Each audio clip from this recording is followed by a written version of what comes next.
तेजस network ने अपने quarter 3 के नंबर को डिस्क्लोज कर दिया है। तो चलिए देखते हैं क्या है क्वार्टर 3 के नंबर्स के अंदर। डाटा बेसिकली यहाँ पे क्रोर्स में दिया गया है।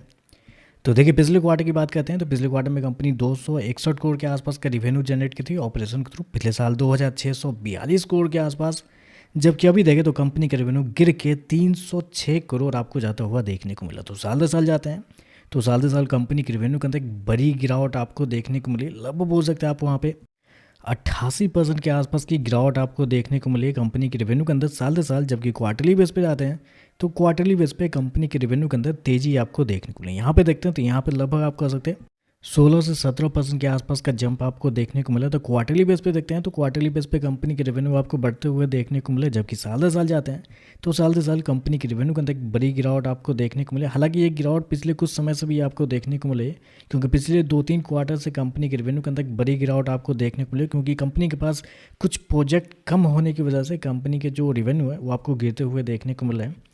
खर्चे की बात करते हैं, पिछले क्वार्टर में 740 करोड़, पिछले साल 2444 करोड़।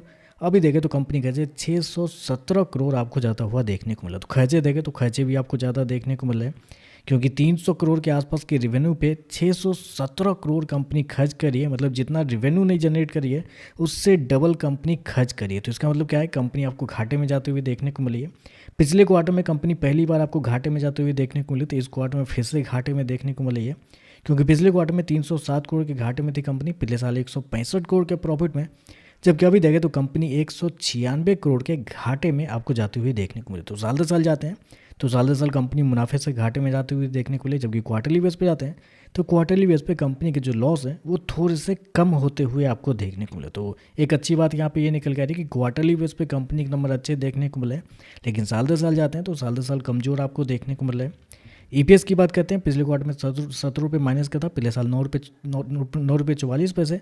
अभी देखें तो 11 रुपये माइनस का आपको जाता हुआ देखने को मिला। तो ओवरऑल देखा जाए तो साल दर साल बहुत ही कमजोर नंबर है। क्वार्टरली बेस पे अच्छे नंबर आपको देखने को मिले।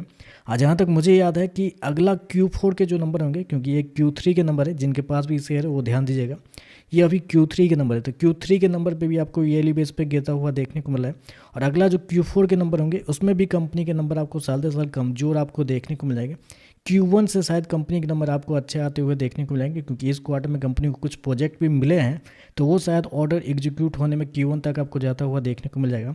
तो शायद Q1 से कंपनी के नंबर अच्छे आपको आते हुए देखने को मिले। अगला क्वार्टर जो है वो भी कंपनी के खराब ही आपको साल दर साल बेसिस पे देखने को मिलेगा। बाकी देखते हैं इन सारी चीज़ों पर मार्केट कैसे रिएक्ट करता है। वीडियो पसंद आया तो लाइक कीजिएगा, साथ में साथ चैनल को सब्सक्राइब जरूर कीजिएगा। धन्यवाद।